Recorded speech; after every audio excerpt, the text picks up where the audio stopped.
Good evening, and welcome to 360 North's Arts at 360. I'm your host, Scott Burton. Tonight's program is Writer Showcase, an ongoing series that features Alaskan actors reading work by Alaskan writers. Tonight, our writers and actors explore the theme of endurance.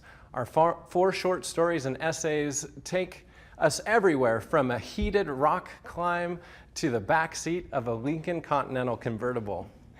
Right here on Writer Showcase.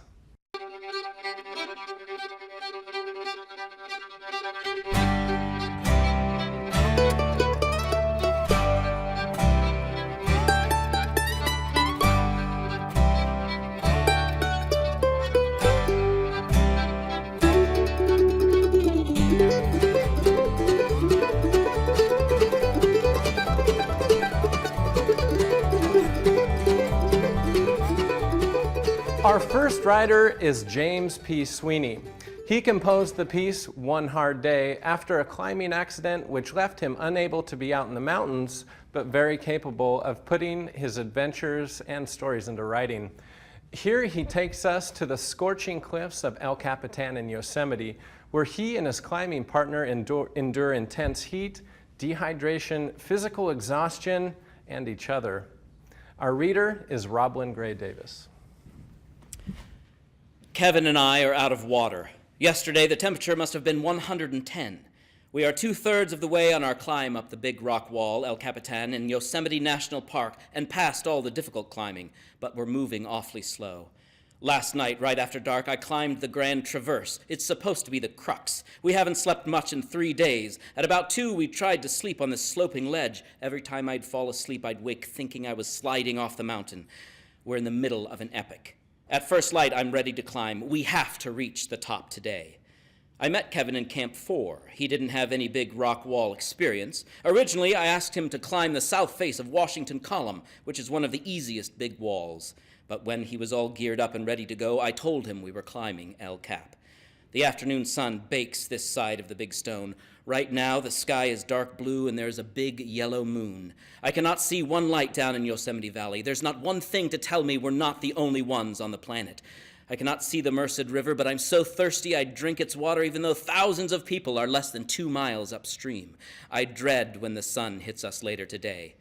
The climb is named Lurking Fear. There were no ledges on the first 13 pitches. We should have brought a hammock. We climbed all night the first night. 2 nights ago, we both tried to sleep on a ledge less than a foot wide and 6 feet long. We slept with our legs in slings. Kevin talked about backing off yesterday. There's no way I'm backing off now. It's too dangerous. I may never get a chance to climb El Cap again, but I don't know how much longer we can go without water and sleep. We should have brought some lemon drops. It hurts to swallow. I'm leading everything now, I say. Kevin doesn't like it. It took him 5 hours to do 1 pitch yesterday. This is my 4th wall this summer. The climbing is hard right above the belay. Kevin couldn't pull this move last night, and I use every trick I know to make the move. Then the climbing is easier. I spent the whole summer in the Sierra Nevada mountains of California. I'm lucky to be here. I fell off a cornice last winter in Valdez, Alaska, and took a big ride in an avalanche. I broke my leg. It's my 2nd accident in 5 years. Everyone has something to say to me. They don't understand. They haven't spent 1/10 of time I have in the mountains. What am I doing here? Am I trying to prove myself? Are my motives pure? None of this matters halfway up El Capitan, but these are my thoughts as I climb. I say the Lord's Prayer and Hail Marys too.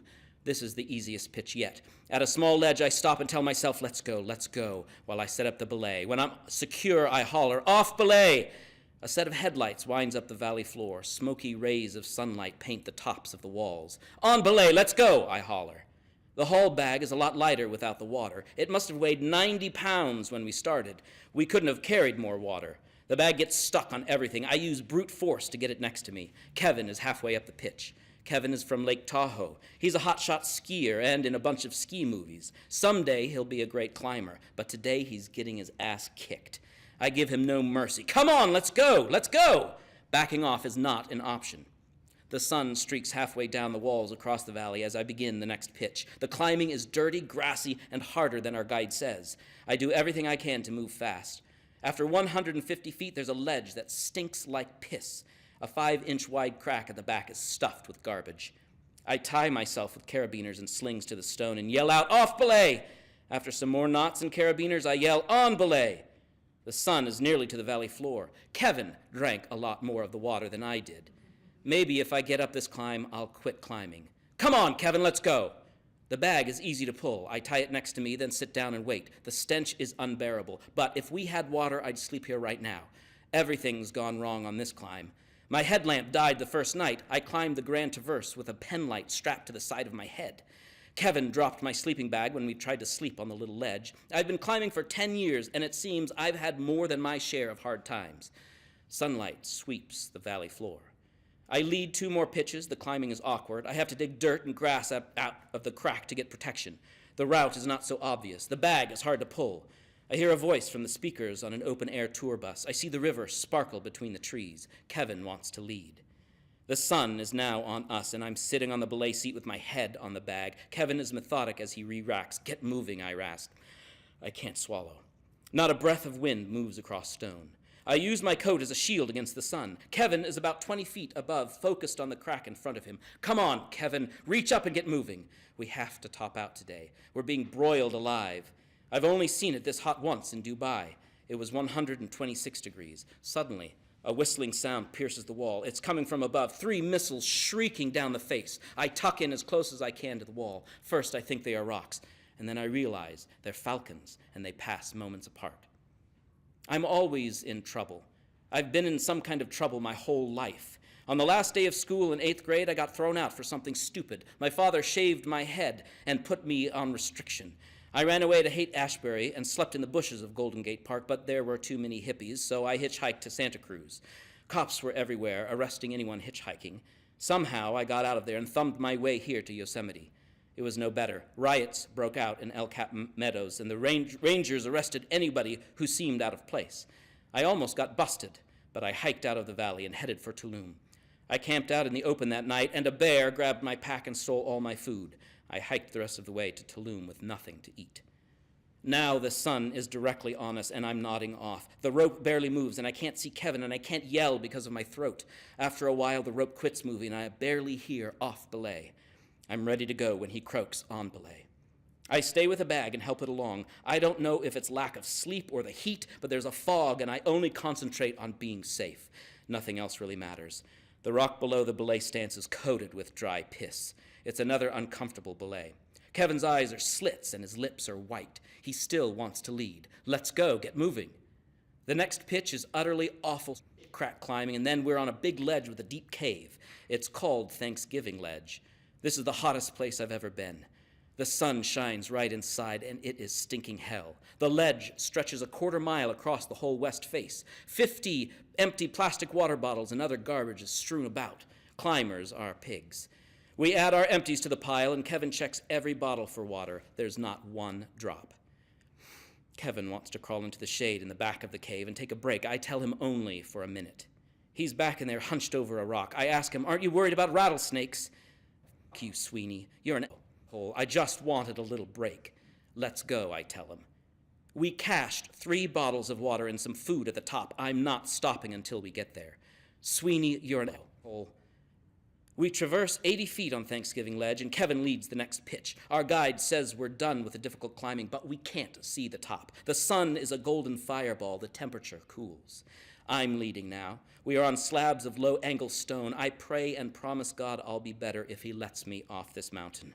I try the Virgin Mother, too, but doubt she'd listen to me. The climbing is easy, but there's little protection. There's a hard spot, and if I fall, I'd fall 200 feet. I keep it together and feel strong. The sunset is orange, red, and after a while, pink. Venus and Mars are out. The top is nowhere in sight. We climb another pitch, and it's dark. We decide we are going to leave the haul bag, some gear, and one of our ropes here. We can come back in the morning and get the gear. We've been 30 hours without water. I commandeer Kevin's headlamp and tell him I'm leading. Let's go, let's go. He's going to wear the bag with a sleeping bag and our coats in it. I head up into the dark, moving fast, but El Capitan feels like it will never end. There's a giant loose flake. When I tap it, it rings hollow. I'm scared it will fall and crush Kevin. If I fall now, I'd fall 300 feet before the rope caught me. I belay from a small tree and watch the stars. Moonlight takes over the landscape. There's faint darting lights on ribbon falls, other climbers' headlamps, I think. When Kevin is next to me, I say, off belay. Kevin says, let's go, as my headlamp tunnels a path up the slab. I'm climbing as fast as I can. I can stick to anything. We need to get to our cache tonight. We need water. At the next belay, I watch 2 satellites traverse the sky. I hear a jet. The moonlight fills the valley with long shadows from the giant walls. Kevin is next to me. I'm moving within a couple of minutes. 2 more pitches and we could probably unrope, but we stay tied in because of the dark. I'm running. 2 pine cones sit on a ledge. What if someone found our cache and stole it? What if we can't find the water? As I roll over the top, I see the full moon. I stack the rope in a pile. Kevin's a penlight in the dark, and then he's next to me. I shine my light in his face. Give me my headlamp, Kevin says. I'm coiling the rope. Then we're traversing left through bushes with a few trees. Kevin leads. There's plenty of light with a full moon. I follow Kevin for 5 minutes, wondering if we will find our cache. Did someone else get it? Kevin's digging around at the base of some bushes. I got it, he says. The blue stuff sack is in his hands. He fumbles with a drawstring, and then he has a plastic bottle of water in his hands.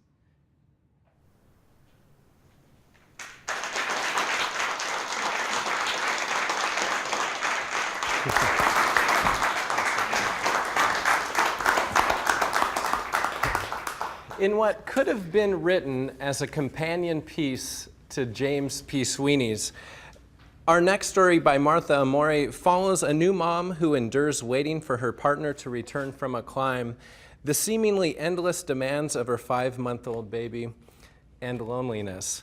This story, called Half Hitch, is read in abridged form by Donnie Gott. Yesterday I came across one of Jack's climbing ropes. In between nursing the baby and pacing the house with her, I spent pointless hours tying off knots, one after the other, like worry beads. Half hitch, bowline, figure 8. I can't stop picturing him, bound for Patagonia, as he disappeared through the flash of the airport doors, the bright neon colors of his backpack, passport and ticket in hand, how he turned once and smiled, and then he was gone. I hear Stella cry. The weak northern sun won't rise for hours, but I take her downstairs to nurse her by the big window in the darkened living room. Jack and I have never lived in a real house like this before. When it was just the 2 of us, we lived in our truck, or rented bare-bones cabins, the kind without water or electricity, perched halfway up a mountain. We were always on the move. But in Alaska, I discovered I was pregnant. We headed to the nearest city for Stella's birth and ended up digging in, buying a house. I like it here more than I thought I would, the urban trails and mountain views and coffee shops. But it's the wilderness that brought us to Alaska, and now we're 1 step removed from it. Maybe this is why I haven't done a thing to make our house a home in the 4 months we've lived here. Beige carpets, egg white walls, speckled gray cabinets in the kitchen and bathrooms. The colors are so bland, I feel like I'm being erased. I sit on the milk crate that serves as our coffee table and hold Stella up to the picture window to look out at the new snow. The entire neighborhood lies buried beneath it. She's mesmerized. My neighbor Tom is heaving shovels full after shovels full of out of his walkway, oblivious to us.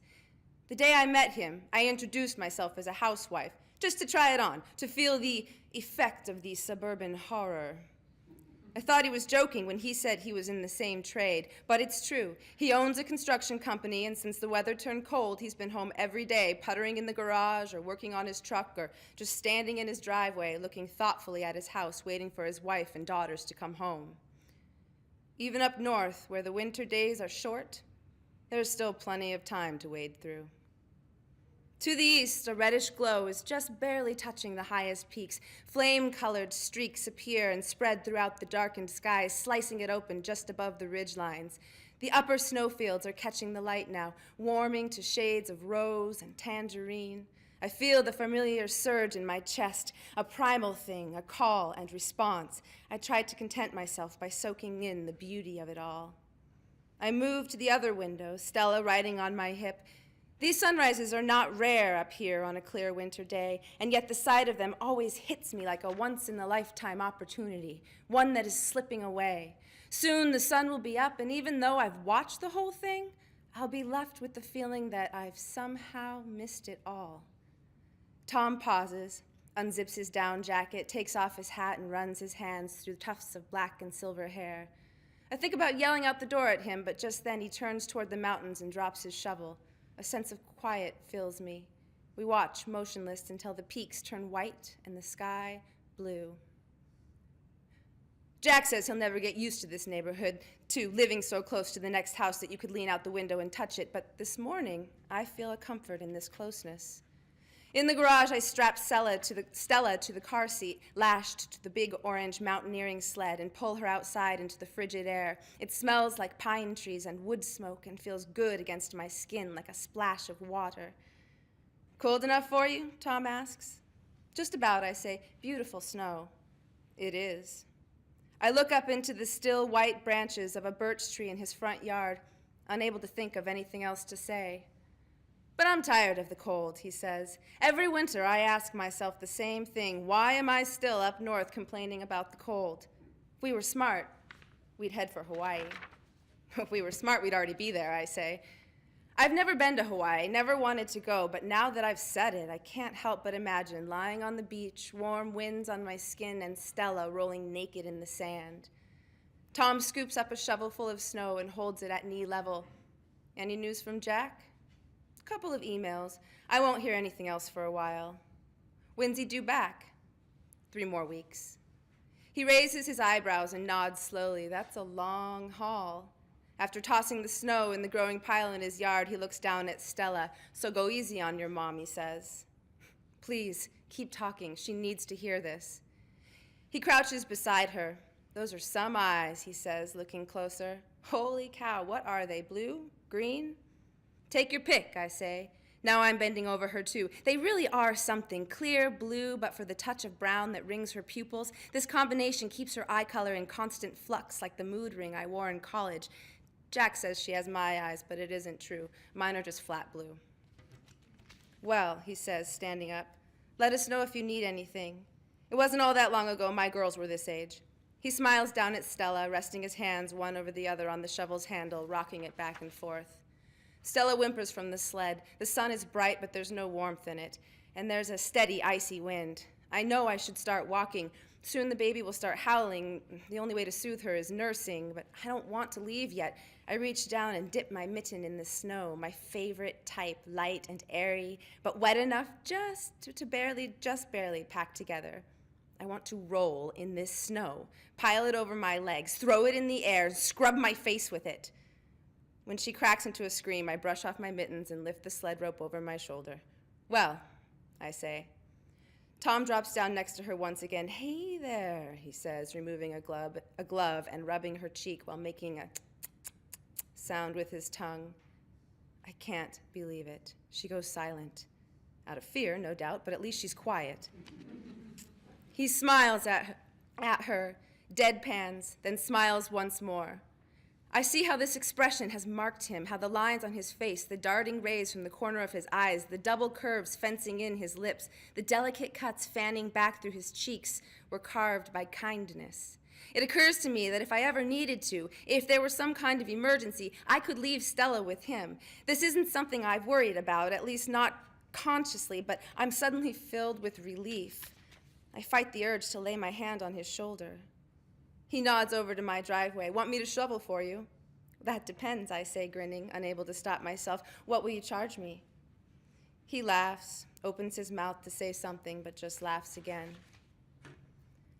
Later at night, I think I hear Stella moaning. It's 3 a.m. I sit in bed and listen hard, but there's nothing. I lay staring at the Tibetan prayer flags crisscrossing our bedroom ceiling, squares of dyed cotton stretching out in a color sequence, blue, white, red, green, and yellow. We brought them back from Nepal years ago. It takes me hours to fall back asleep. Every night it's the same. I wake up because I think Stella is crying and then discover it's just a dog barking down the block or a police siren railing or, like tonight, nothing at all. She's 5 months old and still waking 2 or 3 times before morning. I can nurse or rock her back to sleep within 15 minutes, but she leaves me wide-eyed and staring up at the flags. Before the weather turned cold, Jack used to strap her in the snuggly and take her on midnight runs around the neighborhood. It would always put her right to sleep, her cheek pressing against him, her little pink lips suckling the air. "It's all the movement," he once said. I shook my head and told him, "It's your heartbeat." I held my hand to his chest just above her head. The thudding was so alive under my touch, like Stella quickening in the womb. I loved to wrap my arms around him after these runs. The baby between us no longer felt like an extension of myself as she did during the pregnancy, but an intersection of us both, where the two of us crossed. 2 days later, Tom stops by with a bright red Williams Express mug and a paper sack full of powdered donuts. I glance around the living room, embarrassed by the baby toys and books and dirty dishes strewn about, and by the lack of furniture, the milk crate coffee table. I've been in his house once, just after we moved into the neighborhood. Bright, airy rooms filled with such heavy furniture, and the kitchen with the red tile floor and big iron pots hanging over the sink, a clock with pictures of northern birds rather than numbers. It all seemed so permanent. "Sorry," I say, "I should clean up a bit." "It's fine," he says. "You have more important things to worry about." He takes Stella from me and begins to whisper, "Whoopsie," as he drops her to the floor, but she's not even smiling. She's staring at him with her unsettling gaze, the one that says she's seen all this before and is not impressed. "This kid sure has a lot on her mind," he says. She takes after me. I pull the climbing rope from under the table and start working it through my fingers, feeling for the frayed spot in the middle, the reason Jack left it behind. "Is that your answer to knitting?" he asks. "This one's for you," I say. I make a loop and quickly wind the nylon into a series of twists and then yank the end. I dangle the rope in front of him. Hangman's knot. "Your mom has quite a talent," he says, to the top of Stella's head. "Really, that's just charming." "Okay, I'll do something a little more decorative." He moves onto the floor and watches each twist I make in the rope. "Do you miss it? Climbing?" My hand's slow. His question has caught me off guard. I don't know how to explain it to someone who doesn't climb. "Give it a try." I hold the rope in my lap for a moment, rubbing my thumb over the damaged part. "Okay. Imagine what you love the most in this world," I say. "Got it?" "Yeah." "Well, now imagine it's gone." He nods his head slowly. I'm beginning to get the picture. "So what was it?" I ask, "if you don't mind telling me." "Oh, mine wasn't an it," he says, shrugging. "It's a who. Several of them, actually." I lower my eyes. A tightness claims my chest. I busy myself with completing the knot. It's early evening, and Stella is at her worst, red-faced and screaming in her car seat. The truck won't turn over. I press my forehead against the steering wheel and think, if I could just get to the grocery store for something for dinner, if I could just do this one simple thing. Her cries echo through the cab, bullets of sound, waves ricocheting every which way. I'm breathing fast now, but I can't seem to catch my breath. What I need to do is pull her in the front seat and nurse her right there in the cold truck. But instead, I turn and beg her, "Please, just this once, stop crying. Please, just stop. Please, please." She chokes on an inhale, sputters, and begins to shriek. I'm on my knees, reaching over the front seat, planning to unbuckle her, but instead I find myself clenching my fists and pounding them on the ceiling as hard as I can. "Just shut up! Shut up!" I scream. Outside, the moon is big and yellow and very low in the sky. I rock Stella inside my coat, rubbing her back, humming. She's finally quiet, but all I can think about is how I have to get through this night and the next and the next. I see no end to it. The following evening, I'm on Tom's porch. Although it's common enough to request in this cold country a jump for a truck, I haven't been able to knock on his door until now. I can feel my heart lobbing in my chest. The air is very cold on my face and filled with a pine scent so strong it stings my sinuses. Stella is blinking slowly, letting her eyes stay shut for moments at a time. Nobody minds that I've interrupted dinner. Charlotte says she'll watch the baby, and Tom's wife winks at me, whispering that she'll watch Charlotte. This isn't the first time my truck has refused to start in the cold, I say to Tom as I hand him the flashlight and crack open the black box of jumper cables. When I pop the truck's hood, it squeaks as it always does in sub-zero weather. Tom reaches for the cables, but I hug them to my chest. You don't think I know my way around an engine, I say? The truth is I don't know much beyond jumping a battery, but I like saying the words. They make me feel competent. Taking hold of the thick clamps, I squeeze negative to negative, positive to positive, the heavy metal biting into the nubs of the battery's terminals. The thrill of the truck, rumbling to life, is quickly deflated by the thought of Tom leaving me. Okay, I guess you're all set, he says, unclamping the cables and packing them back into the box. I move closer to him, between the exposed engines. He smiles quickly and turns, slamming closed his front hood. I take another step as a blue sedan moves slowly over the icy street, past first my house, then his. We are so close now that the steam of our breath collides. We better get back, he says. He blows into his hands and then lifts his chin to glance down the block. I wait for him to look at me, but he doesn't. He blows into his hands again. It occurs to me then that all of those beautiful lines of kindness could just as well have been carved by sadness, by opportunities he let slip away. I pull him to me and embrace him.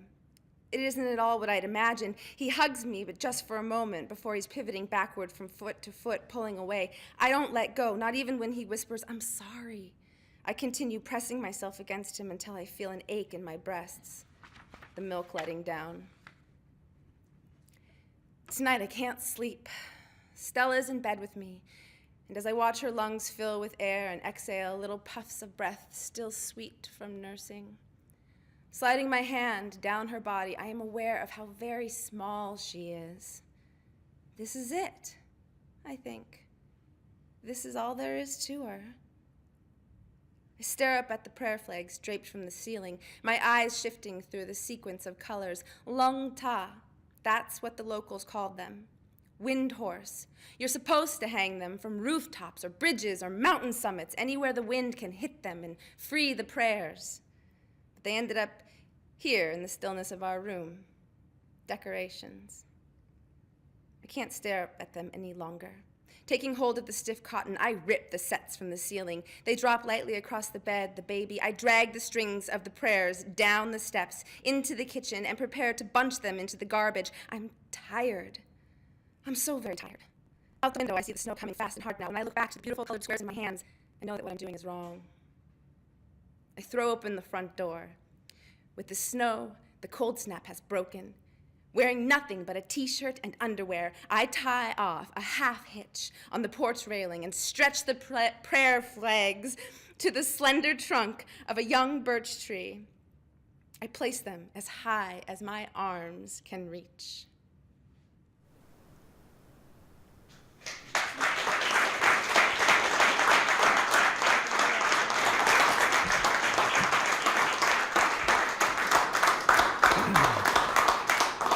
We now take our theme of endurance to the Kenai Peninsula, where writer Kirsa Hughes-Skandijs has set her protagonist working in a rural convenience store. She endures the job, her co-workers, the death of her cousin, and the heartache of being young and feeling lost. Allison Holtkamp reads an abridged version of this piece titled Closing Shift. It's summer in the great land, the billboard's new lettering enthusiastically shouts. Fish license, beer, rippies, it adds tactfully. They finally changed it, just in time for the flood of weekend warriors leaving the valley behind for a day or two of adventure on the Kenai. I'll sell them the booze and a fish license if they're actually here to try to catch more than a hangover that reminds them the glory days of high school are far behind them now. The rippies are for the locals. The regulars, the people that I actually have to try to be nice to because they'll be in tomorrow, the next day, every day, trying to strike it rich. As I draw close to the convenience store, there's a steady flow of traffic in and out of the dirt lot, kicking up clouds of dust that I know will cling to my clothes. Black t-shirt, black jeans, black high-top Converse. It's a scummy brown film I'll never be able to brush off completely. I feel an urge of anger mingled with embarrassment. I don't want to look like crap, but I don't care what any of these redneck rubberneckers think. I know my boss will have a snide remark about not dressing like a goth. He's right, but it's more of a silent protest, that I'm here to pay rent, that I have no long-term career goals in ringing up chips and soda, that I hate knowing which brand of chewing tobacco has the best deal at the moment. I go past the glass-paned front, lift a defeated hand in acknowledgement of Suzanne's wave inside. The back is blaring country from the radio as usual, and I sling my shoulder bag over a kitchen chair with a sigh. I try to beat some of the dust off my shoulders, chest, and thighs, and give up when Bradley emerges from the office to check the fry basket he's left down. "Aren't you hot in that?" he asks with a frown, eyes on the fry basket he's shaking sizzling droplets from as he tosses its contents and then resubmerges it in the hot pool of grease. I shrug, even though I know he's not looking at me. I am simultaneously attracted to and utterly repelled by Bradley. Well, that makes it sound like more than it is. Too dramatic. I'm utterly repelled by every aspect of Bradley, except when I see him, I want to make violent, passionate love to him. He's not even that good looking. Dirty blonde, tan so deep it looks like he needs a shower. Too skinny. But you can tell he's tough as nails. At least he's tall. That's something I can barely admit to myself, but I feel my cheeks flushing hot. I try to stay turned away from him while I grab my name tag and give a futile tug to my hair in an attempt to corral any flyaways that make me look even sweatier and messier than I really am. Up front, Suzanne squeezed herself into another sundress from Walmart's juniors section. She has the same station twanging away on the little boombox under the counter. At least with tourists, my shift will pass quickly. It's a non-stop stream of requests for ID, for cigarettes, for licenses, and for handfuls of the stale grease bombs Bradley brings out in a tray from time to time, restocking the cabinet at my elbow. Each time he does, Suzanne shouts a thank you. He's right next to me when he replies, so it feels like he's speaking to me every time he grunts out, "You're welcome," before returning back to kill time. The kitchen closes a couple of hours before the store proper, so as traffic slows down, Bradley makes sure everything is off, everything perishable is refrigerated, and he reclaims whatever's left in the case for his dinner. He probably sweats vegetable oil, I tell myself. It doesn't help. After he's gone, it's just me and Suzanne, and I count the minutes before she makes her big play to get me to take care of all the trash for her. She never does it if she can help it. I don't mind. It means I don't have to deal with any customers, so I pull a couple of heavy-duty bags from the box by the door and head out before she can even finish telling me about her bum knee. I get a breath of the cool air wafting in off the water, with the sun hanging low and hazy over the Aleutians. The sky above me is a wash of deepening blue, the clouds picked out in bright salmon pinks and oranges as they catch the rays of the slowly setting sun.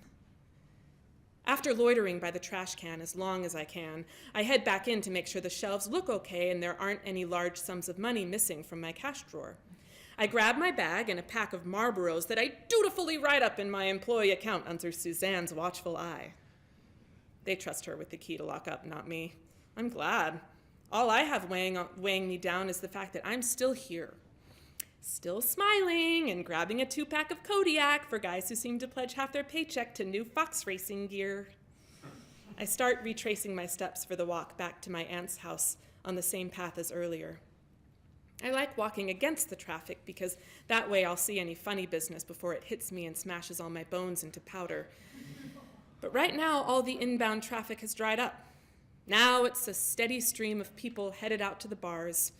Later, they'll still return, a little more erratic, a little bit slower reaction time, a little more weaving as they head back this way to pass out in each other's bedrooms. Clear out before any husbands get home from the slope.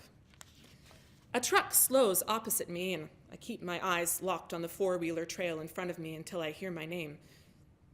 Startled, I look up and see Bradley leaning forward from the passenger seat, looking across the bored driver who couldn't care less whether I get a ride or walk until my feet are bloody stumps. I cross the road As much because I don't want to deal with them getting rear-ended by any pre-gamers heading out to party, as because I have no idea how to respond to Bradley's drawl outside of work. He hops out and flips the seat forward, offering me the little side saddle jump seat and back. I knew I hated him. I crawl up and in, and he flips the bench seat back, hopping up in a way that makes me think that he pictures mounting a steer in a rodeo arena when he does it. "Where are you headed?" he asks, as if I have a life and plans and I'm going somewhere right now. "Just home," I mumble. There's a silence, and I realize that I'm supposed to ask what they're doing, so I do. "Catch a few hoes at the slide," the driver laughs. I'm repulsed, more by the whole scene than his specific goal, but I don't say anything. "Just trying to get messed up," Bradley says and glances back at me. I can't picture myself enduring the loud, tinny dance music, the meat market on the dance floor, and I shake my head reluctantly. If only they were doing anything else, I would try to play along for the novelty. "I have to make sure everything's okay at the house," I say, a total cop-out. "Your aunts?" Now I'm really, truly shocked. It's not that Bradley couldn't have overheard that detail when any of the kindly, well-meaning older ladies grill me at work, but I didn't expect him to be listening. I just nod in reply. "That was your cousin, right?" I see grilling isn't limited to the old biddies who pick up Mary Kay money at the store, and my stomach clenches.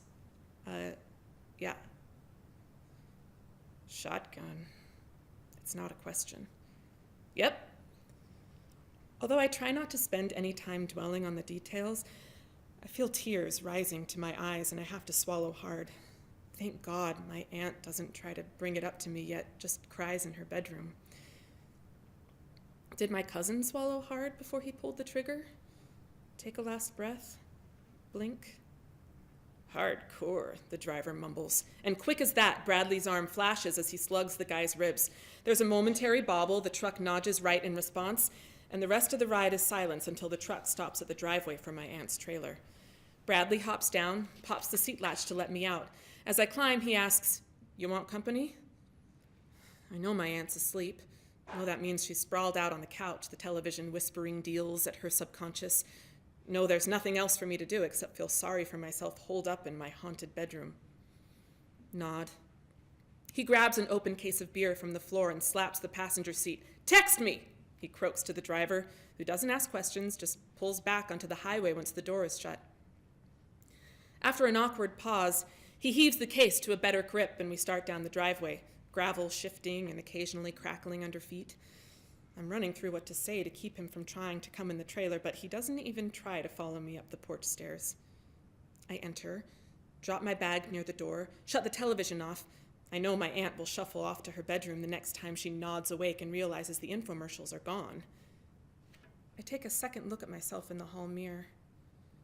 I don't know how anyone sees anything but the eyes staring wide, demanding to know how any of this is real. Blue circles underneath. I can't tell what I look like. Am I cute? I have no idea. I have a nose, a mouth, nothing too far out of the ordinary. But I can't find it in me to worry about mascara or lip gloss these days. I sigh and head back outside to see what Bradley's doing in my yard. He's cracked a beer, leaning against the porch and looking out at the creek that runs a couple of 100 feet away. I shut the screen door quietly and descend the steps to the yard, nonchalantly following his line of sight as I settle near, but not too near. He hands me a beer and we gaze into the quiet evening. "Lot of fish?" he asks, nodding toward the creek. I shrug, but it's different than earlier today. I guess. I don't actually fish. I'm a vegetarian. "That's why there's always beef burritos left at night." I snort, giggle. Don't know how to say that the reason there's anything left for him at night is that a small fraction of our clientele have taste. He throws an arm around my shoulder like it's no big deal. It probably isn't for him catching hoes nightly in town. I take a deep breath, and before I can think what to say, his face is descending. His lips are warm, A minute? A few minutes? Half an hour? I'm ashamed, but all I can think about is his mullet, and how ridiculous it is this whole time while he's earnestly trying to summon some kind of normal response. I smile once he gives up and we resurface, but I can tell it looks as apologetic as I feel. He drains his beer, crushes the can, drops it in the box, and starts to pick the case up, then sets it back down. He checks his phone, texting. I feel a stab of wistful jealousy. I wish that he didn't want to text someone else within 30 seconds of kissing me, but I know that I don't give him any reason not to. I'm watching his face. Faint glow from the phone screen reflecting on him as the light starts to fade here behind the tree line. I think about Evan, whose bedroom I'm living in, telling me that he didn't feel anything unless he was drunk or he had pills or both, and I fish another beer out of the case, keeping my eyes on Bradley. He glances up, but it's kindly, if anything. It makes me feel hot prickles in my eyes again. I look away as I crack another beer and drain half of it in one go. You want me to leave the case? He asks, finalizing his plans to bail out for somewhere more fun. I think how icy and cool I would be if I kept my eyes on the silty stream as I nod, but I can't. I have to glance back at him to judge his mood. He's watching me, a kindness or pity in his eyes. Oh, my stomach churns. Didn't this guy revolt me? Here's the proof.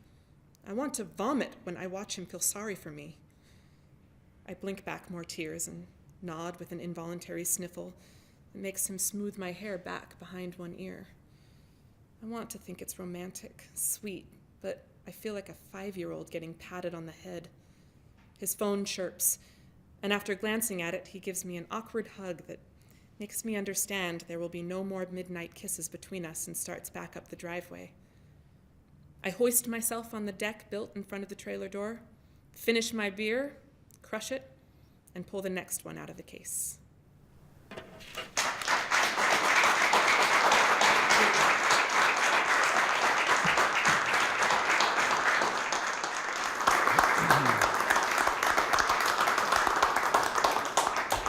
Our last story this evening is by Joe Karson.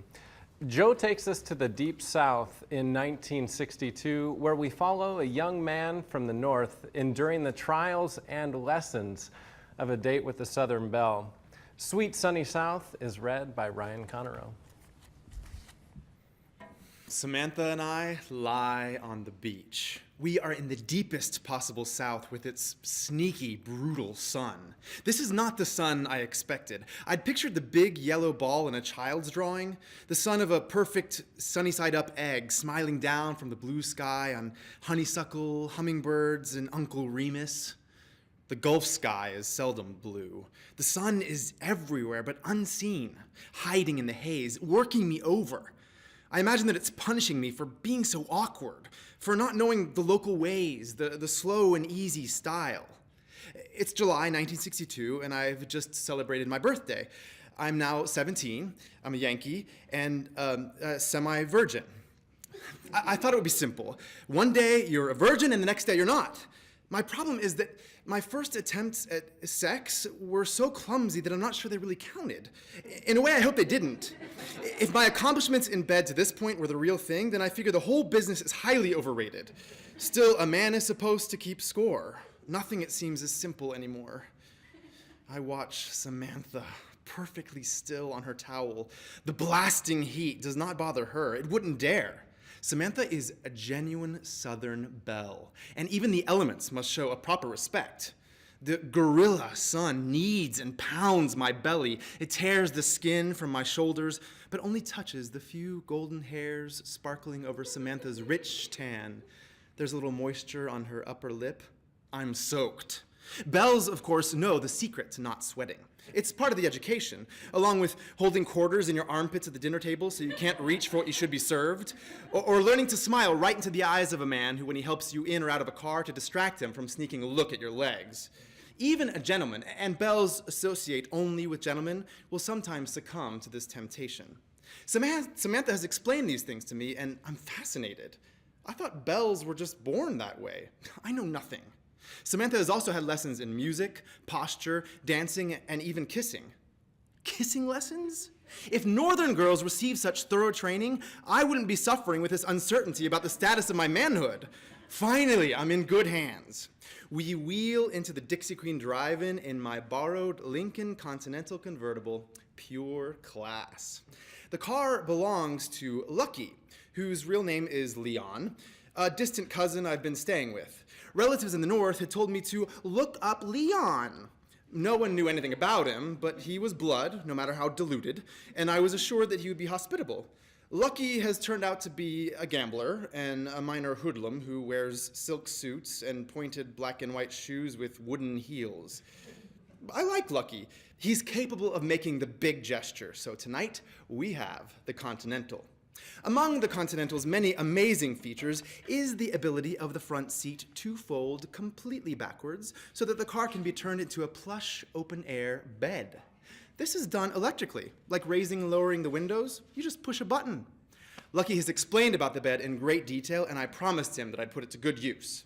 Lucky's 10 years older than me, and he's very concerned about my sex life. It seems like all the older men who I meet are. Samantha loves the car. She sits close, right up against me. When I drove Lucky's Chevy, she never sat that close. As soon as I park, Samantha removes the bubble gum from her mouth and places it in my hand. Now, the first time I was confronted with this ritual, I was ready to jump on the next Greyhound heading north. I was devastated. I figured I'd strayed too far. I entered a territory too alien for my survival. Was this a local gesture of acceptance or rejection? Was there a gum shortage? Did a proper gentleman periodically inspect a lady's bubblegum to make sure it was still fit for her to chew? Now, I'm perfectly at ease with the gum business. I actually enjoy it. According to Samantha, it's not ladylike or belle-like to dispose of one's own gum. This is a man's job, and the whole thing must be handled discreetly and without fanfare. Holding the sweet, pink gum still warm from Samantha's mouth gives me a thrilling sensation of intimacy. I wait until she isn't looking, this is how it's done, and I toss the gum out the open convertible. True chivalry. I'm definitely making progress. The car hop, a black boy in his early teens, attaches a tray and hands me the menu. Samantha will have a strawberry milkshake for her dinner. She eats nothing but sweets. Ice cream, soft drinks, candy, pastry, and something she calls French breakfast, which for all I can tell is coffee and a donut for twice the price you pay when it's called coffee and a donut. She drinks her coffee iced and with 4 spoonfuls of sugar. The closest thing to a real meal I've ever seen Samantha eat was a plate of grits, which she smothered in honey, topped with raspberry preserves, and washed down with a Coca-Cola. I find that Samantha's unusual diet only enhances her magic. All of my life, I've been told that such eating habits would lead to ruin. Samantha's teeth, complexion, and figure are perfection. My own constitution is rooted in the North Woods and the need to keep up with a body that continues growing each year. I order a hamburger, the biggest one they've got. When our food arrives, Samantha is still sitting so close to me that her hair rests on my shoulder. She has the usual sweet fragrance about her.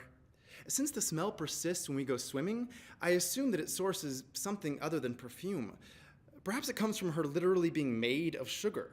It's a wonderful smell. Samantha drinks her shake with dainty, well-paced sips. Amazing. Those gross beasts I used to date up north would have had the whole thing finished already and be slurping around at the bottom of the cup. Samantha must be the only person in the world who can drink a milkshake without ever slurping. My hamburger tastes awful. When I complain to Samantha, she gives me her best getting out of the car smile and tells me, "You better eat it. You could be needing some extra energy later on." This is a little more than I'm prepared for. I wonder if she picked up this sort of thing in her bell training. My guess is that she's improvising, pure Samantha, and it's very effective. I resist, possibly for the first time in my life, the temptation to say something stupid, and I say nothing. This semi-virgin with no training at all is learning. I smile back. Samantha says that she knows the food isn't very good, but there is another reason why she's insisted that we come here. This is a very special restaurant. This is the place where dances come from. Dances?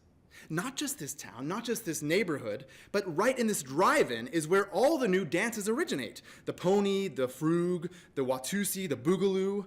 Another of Samantha's surprises. She's caught me again. I have no idea what she's talking about. I can't even fake it. It's the car hops, Samantha informs me. You give them some money and they dance for you. This is how the white teenagers learn to dance.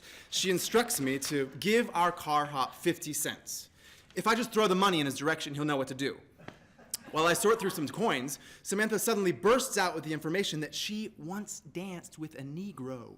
It was at an after-hours bar and barbecue joint where the people went to hear rhythm and blues music. Now, even in these final days of the Old South, the still officially segregated Old South, this is a bold confession. No doubt about it, she's really letting loose tonight. I have got it made.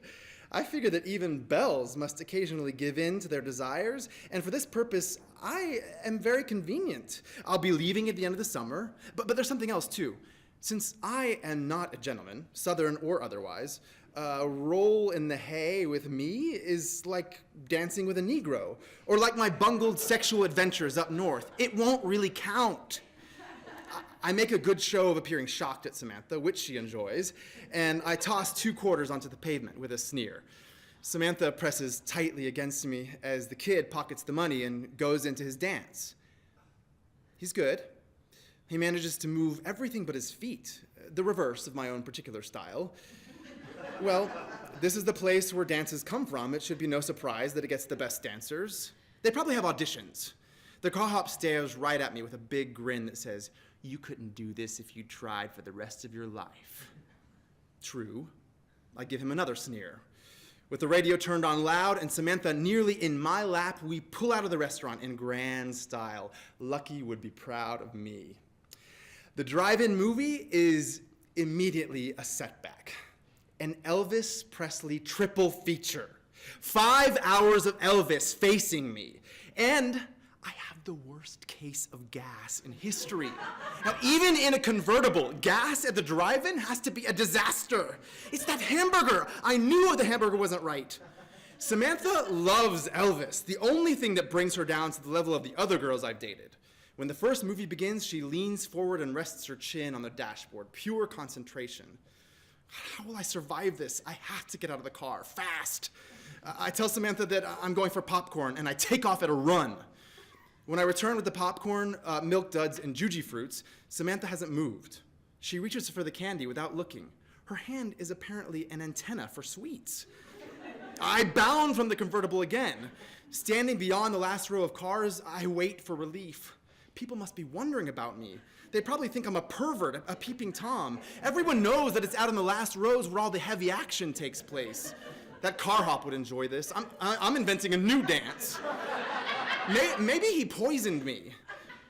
I head back to the Continental with a Coke for Samantha.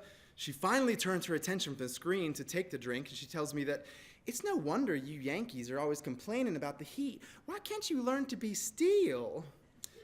I love the way she says the word still, stretching into 2 syllables. Samantha begins filling me in on the plot while I grip the edge of the seat. Fortunately, we're running low on candy. I hope Samantha's hungry tonight. 3/4 of the way through the last feature, I have recovered from my hamburger to the point that I can be steel. Samantha has consumed enough candy to send every dentist in Mobile, Alabama to the mountains for the summer, and enough Elvis to sit back with her head on my shoulder. She gives me a new smile, one I haven't seen before. The big fat sun I could never find in the southern skies is in that smile.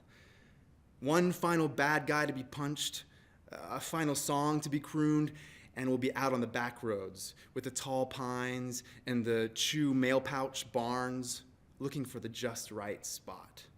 I've practiced finding Lucky's magic button in the dark, and I can do it with either hand.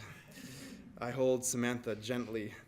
A warm, sweet wind is blowing in from the Gulf. It's sweeter than Samantha's one long dessert, sweeter than all the azalea blossoms, the low-tide gumbo, the mint juleps, and the Coca-Cola in the whole sweet, sunny South.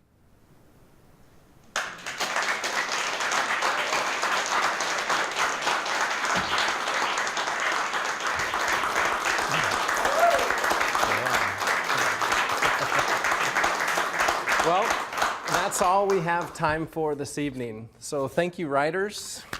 Good. And thank you, actors, so much. Thank you very much. And thank you, audience, for participating in Arts at 360's Writers Showcase. For extended biographies and links to our writers and actors' web pages, and to rewatch the program, please go to 360north.org. Good night.